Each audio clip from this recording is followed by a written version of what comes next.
A big thank you to Squarespace for sponsoring this video and helping us launch our online shop.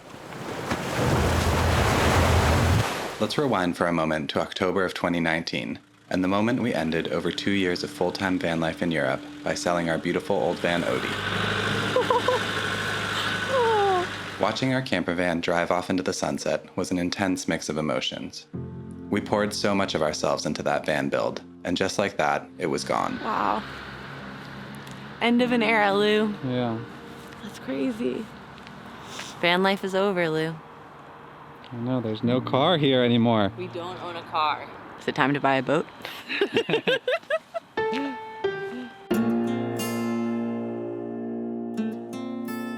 So that's our goal right now. Buy a boat, learn to sail, and one day circumnavigate the earth. We've wanted to live on a boat long before we ever decided to buy a van. But boat life is a lot more expensive and complicated than van life.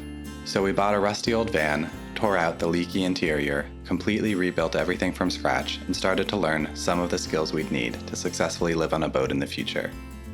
But I want to go back for a moment to the place where we really started to believe we could sail around the world. So we're in La Alcaidesa in southern Spain, right next to Gibraltar, and we're wild camping around these abandoned buildings, working on fixing some issues with our van. All right, it's looking crazy in here again because I'm going to be installing this switch for our lights. And this is kind of the moment when we started to get our feet underneath us for this whole van life thing. We'd never lived in such a tiny space together, and honestly, we had no clue what was in store for us over the next few years living in a van and spending every moment together, and we had such a steep learning curve ahead. But honestly, when I look back, there was so much excitement in this time. This space was beautiful, and we felt like we'd finally found a beautiful place to park compared to parking lots, and we were looking out on the Rock of Gibraltar, which we'd been staring at during our whole van build, and it could just feel like the momentum was finally going in our favor. We still had a lot of work to do on the van, don't get me wrong. The electrical system wasn't even working, and I remember we had to take everything out so Lou could rewire all of our lights to a new switch. All right, got the panel in, screwed in. Fuse is in. Give me 1 second. Dun da da da. Oh, Lou! That's pretty sweet. Okay, let's get these boards done. What do you think of our construction day, Dina? I like it. I'm really proud of myself. I did a lot of things. So now we have this to hold it in place, but this to stop it from bouncing around when we're driving. And every day we were working on making little improvements in the design so that the space could actually become more livable. We installed, a little piece of fabric that would keep our cutting board secure because we realized when we were driving, it was swinging all about. We put magnets in the curtains so they could stay shut. We even got our water running, and then we started doing laundry in the sink and hung it up in these abandoned buildings that Lou found. And I don't know, it's such an iconic image for me for our van life experience. We even actually got our inverter working during this time, I remember, and we ate an ice cream, which is just frozen bananas blended, and it was like the ultimate luxury, I feel like, to eat something frozen when it was so freaking hot outside. This is like a real moment, Lou. A real moment. And we just checked the batteries and it barely went down at all. I think the sun is just giving us so much energy right now. Look at them every day.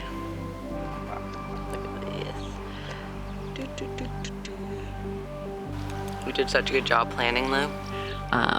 Actually, the whole time was really a time of extremes in that really strong Spanish sun. It was 100 degrees out.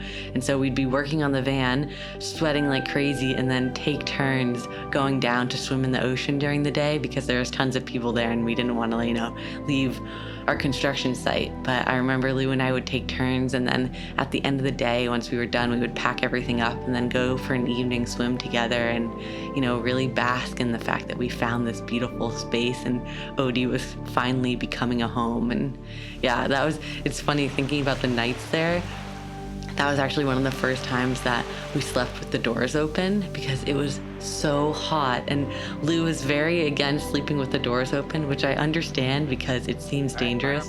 But I just couldn't take it, and it was so hot, and so it was so beautiful to sleep with the doors open. I remember one night it was a full moon, and the moon was just shining into the van. It was crazy. It was like as if there was a spotlight on us that we had to like wear to cover our faces so that we could sleep because it was so bright. But it was really powerful experience to be so close to nature and realize that van life was going to be something that taught us about living in the elements, which I think hopefully will really be helpful for us in the future. But yeah, I feel like this place is where we did so many little projects that made Odie feel more and more like home.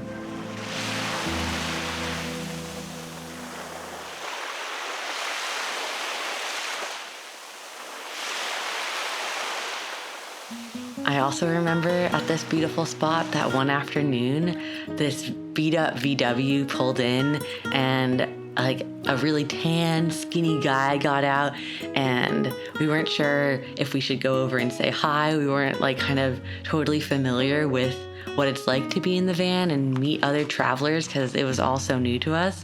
But then at some point, I think he saw us working on something on the van, and he came over and we started chatting, and it turned out that he actually spent his time living in the van part of the year, and then the other part of the year he spent his time teaching kite surfing in Morocco, and he had just such an adventurous vibe about him. And as we started to get to know him better, it turned out he actually was a sailor and had done so much sailing all over the world in cold water and warm water, and he'd even gone around the world via Cape Horn. And so that's when Lou and I started kind of talking about, well, we just started this van adventure, but we have really big dreams to sail around the world too, and kind of asking him if he had any tips. And he actually had a lot of them, and we really appreciated it. And he was like, okay, there's basically 5 things that you need to know. And I'll never forget these because it made us feel so confident. Because number 1 was, can you repair an engine with only the tools and supplies you're carrying on board? So no internet, you can't just Google something if you get confused. Number 2, he said, was, can you do the exact same thing for any electrical problem that flares up while you're out in the middle of the ocean? 3 was plumbing issues. 4 was managing your sails and rigging, like can you repair them yourself? And then number 5 actually was, do you know how to sail? And so I think for Lou and I, we were like, wow, like the next 2 years, we can work on so many things. We could get hard skills living in the van. We could, learn about how to take care of ourselves without internet. We could deal with problems that arose living on the road. And sure, maybe we weren't engine mechanics, but we could definitely get started. And even though I know we're not anywhere near mastering those first 4 items on that list, we did make a lot of progress on them while living in our van Odie. And we got used to problem solving together and remaining calm in stressful situations. So basically, all we have now to do is find the perfect blue water sailboat, figure out how to get enough money to buy that boat, and then chip away at the rest of those skills, including obviously learning how to sail. So there's a lot before we are living aboard a boat, sailing full time, but we're definitely getting closer to our dream. And I also just wanted to say a huge thank you to all of the wonderful people who visited our website and bought our ebook, Live Creatively. You guys are the reason that our next adventure is possible, and we couldn't do it without your help. Okay, we made it onto the boat. Wow. Still seeing boats in the winter thing is crazy. Another thing we're so grateful for is the support of Squarespace, because their beautiful online templates have allowed us to create our store easily without me breaking my brain because I don't know how to code, and they make things really easy. So I feel like whenever Lou and I, look at our website and see that people are going to the site and ordering the ebook, I don't know, it just feels so incredible that the writing is done, the kinks have been sorted out, and we just get to sit back now and let the website do more of the heavy lifting for us. So if you are also trying to start your online shop or just need a website, please go to squarespace.com/wildlyroam to get 10% off your first purchase of a website or domain. And also to all of our lovely patrons, Thank you so much for your patience as we reorganize the tier system. We've got stickers and patches and podcasts and extra videos headed your way, and we're so grateful to have you here. And to everybody who has been with us through this transition from van life to the next adventure, we appreciate your patience as well, and promise that we've got some big adventures coming up for you very soon.